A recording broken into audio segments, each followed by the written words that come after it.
Hi everyone, it's Marie Benner-Rhoades with another Read Aloud for you all.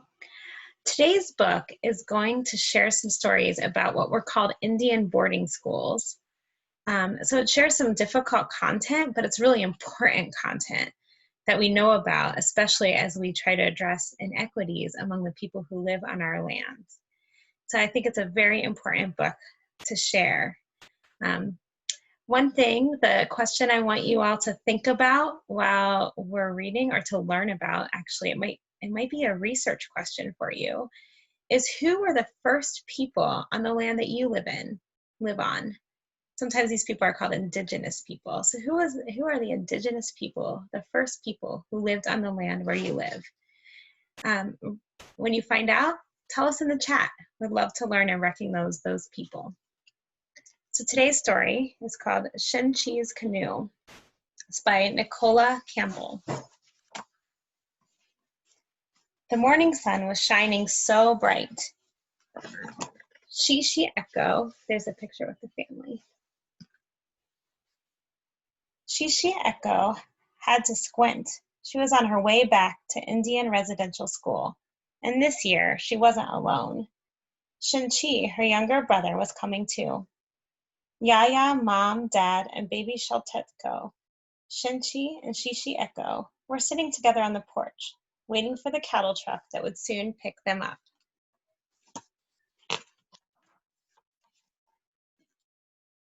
Dad, it'll be summertime when we come home. Can you please build us a dugout canoe of our own, Shin-chi said. My children, don't you like paddling with me anymore? Said their dad as he pulled them close. We love paddling with you, Shin-chi Echo said. But we're getting way too old, and I want to learn how to paddle all alone, said Shin-chi, who was 6 years old.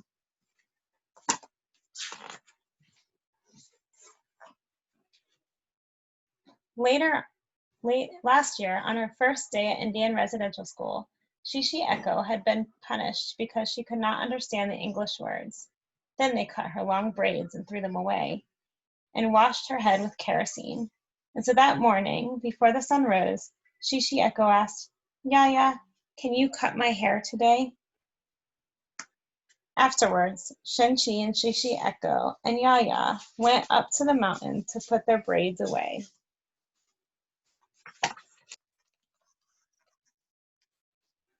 When the cattle truck arrived, their dad tucked a tiny canoe into Shin-chi Echo's hand. My children, their mom said, with tears in her eyes, if we could, we would keep you here at home. We would never, ever let you go, but it's the laws that force us to send you away to residential school. Yaya squeezed them so tight they could hardly breathe. We'll be waiting for you to come home, she said. Then Shin-chi and Shin-chi Echo climbed into the back of the cattle truck with all the other children from their Indian reservation.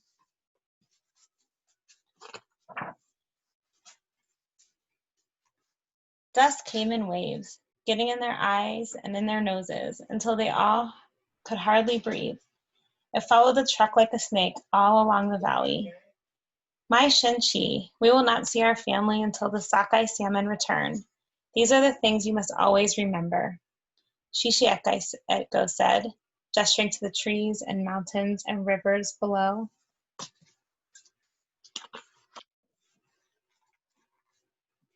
It must have been really hard to leave their family and to leave their home to go to school, especially a school that they didn't want to go to, that the laws made them go to.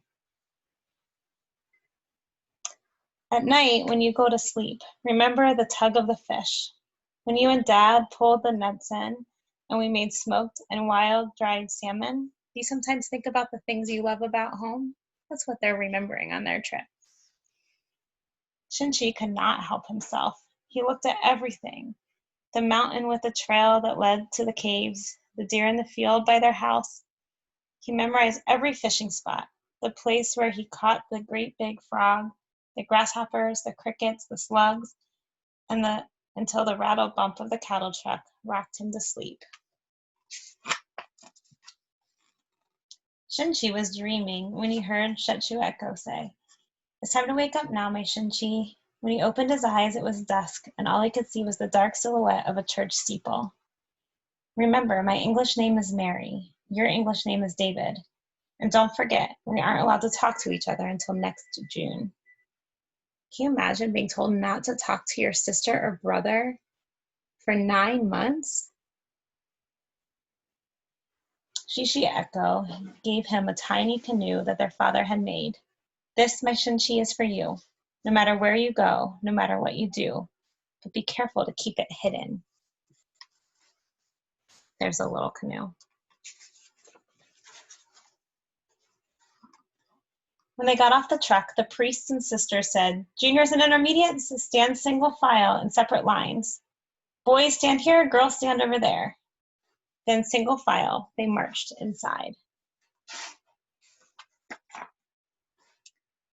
That night, in the junior girls' wings, Shin-chi Echo wondered if Shin-chi was okay. He was used to sleeping near his sisters. He had never slept alone before. Down the hall in the junior boys' wing, Shin-chi lay in bed, wide awake. He held his tiny canoe safely in his hands. The sweet scent of cedar smelled just like his dad. Dad said the spring salmon come up the river first, then the sockeye come in the summertime. That's when we can go home again. Finally, he drifted to sleep. They went to Mass once each day. That's where they learned how to pray. For half a day they worked. The other half they went to school. The girls did the cooking, cleaning, knit mittens and scarves, and they laundered and sewed everyone's clothes. The boys learned how to farm, do carpentry, and blacksmithing, and 3 times a day, the children went outside to play in wind, rain, hail, or snow. In the dinner hall, the boys and girls sat on opposite sides of the rooms. Brothers and sisters were not allowed to talk to one another. They made up a sign language to say hi or I miss you. For breakfast, the children ate porridge and burnt toast. Through the doors, they could see their children carrying steaming plates of bacon, eggs, potatoes from the farm. For lunch, the children ate thin soup, and dinner was hard buns with stew. For dinner, the teacher had meat, vegetables, and corn. The children were never given enough food. You see that? The children here just have very little bits of food. And the teachers back here have lots and lots of food. And that food, if you look, the teachers mostly have white skin. There were a lot of ways that white people were treated a lot better and still are than people who have brown and black skin. In this story, that's especially true. When autumn was over and winter arrived, the days were short and the weather cold. Shin-chi was lonely and he was hungry. He missed his mom, his dad, and Yaya. He missed Shishu Echo and baby Sheltuko, too. He snuck out the back door and ran to the river nearby his school. He stood there with his tiny dugout canoe. Shin-chi could not help himself. He looked at everything. He listened to each crystal snowflake that danced down from the sky and fell on his face. He breathed the cool breath of winter until the land was covered in a blanket of fresh snow.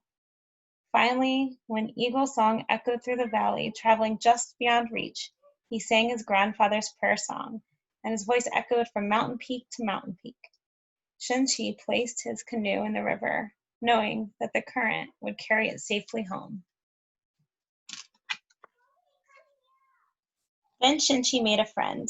His English name was John. Little mischief times 2.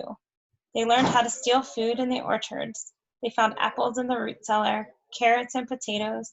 To their delight, one day they discovered preserved cherries, only to realize that they had black olives instead. Early one morning, when spring had finally set in, Shin-chi Echo snuck down to the river.